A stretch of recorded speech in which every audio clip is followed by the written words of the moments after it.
We're going to be checking in with Henry here in just a second, but we want to take you back over to look at that situation we mentioned on that 60, the westbound side, right about Paris Boulevard. You know, they're in the process of trying to clear this crash involving at least 2 cars that are still sitting in lanes. You can see it at Mobile Interchange. That is starting to fill in for the drive, so we'll just watch it for everybody. We'll move you over to look at this stretch of the 5 freeway, southbound side, right at the 110 South, which tends to be kind of a busy spot. So far, it's actually pretty good, but the wreck that's in lanes might be a factor for slowing down both of those freeways. You can see what the 101 is like as you move through East LA. That's already out of East LA and towards downtown. That's already starting to get kind of busy. And then we want to show you our Caltrans camera to get you an idea of the drive. So if you have plans right here through the Cahuenga Pass, you see it 101 in both directions, right here at about Lancashire through the Cahuenga Pass, and you actually see the flashing lights from a stalled car in that same spot, 101 southbound side at Lancashire. Now he's doing the right thing, pulled to the shoulder, put his hazard lights on just so he knows. So he's letting everybody know, hey, I'm here, watch out for me, and then they'll probably get a unit on scene to clear it, and then the drive will continue to be a little touch and go as you move farther to the south and towards Hollywood, and then of course points farther south and towards downtown. We know the weather's going to be nice. The camera, of course, not shaking. It's dry. We'll send it over to Henry for more.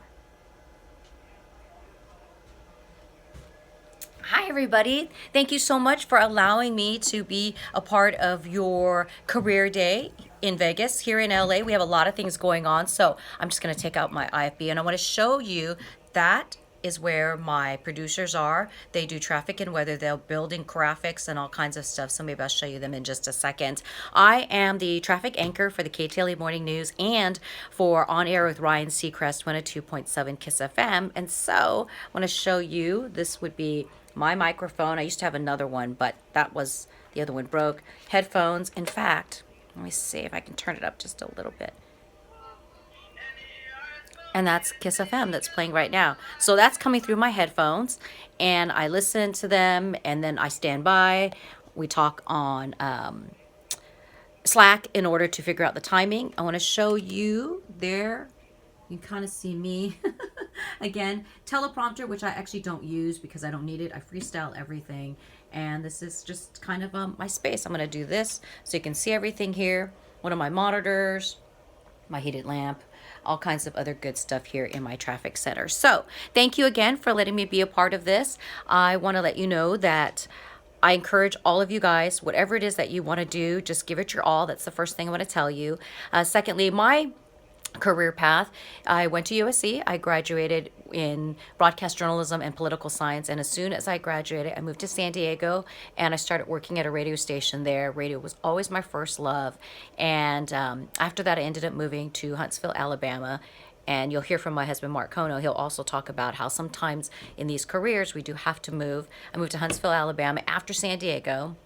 And I worked as a general assignment reporter where I did everything from covering fires, covering lawnmower races and chases, and even tornado chase for a little bit. So it was a lot of exciting stuff, but it was a different place to be at in the South for me, coming from Southern California.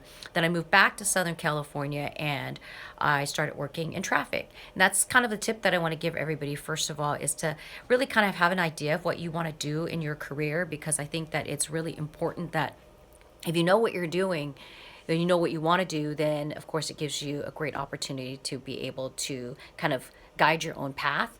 For me, I always knew I wanted to be a TV news reporter, and I feel like it's one of those things where it's kind of like getting in the car.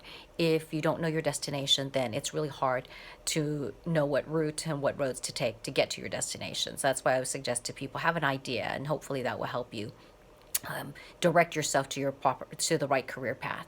Then the other thing I would suggest is to kind of just be willing to go above and beyond.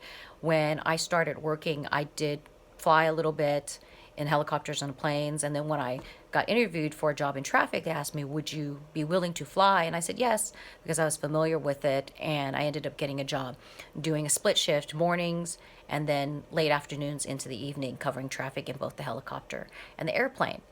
Here at KTLA, I cover traffic, breaking news. A lot of times we have events that happen here. You know, the Lakers and the Dodgers will all play at the same time. Then we'll have like a USC football game and all of that stuff. Those events mean that the traffic will be heavy, so we cover that stuff as well. And as I showed you earlier, you can kind of see it. Let's see, there it is. That's the teleprompter. I really don't use it. I just freestyle everything. In fact, I have these notes where I have this horrible handwriting.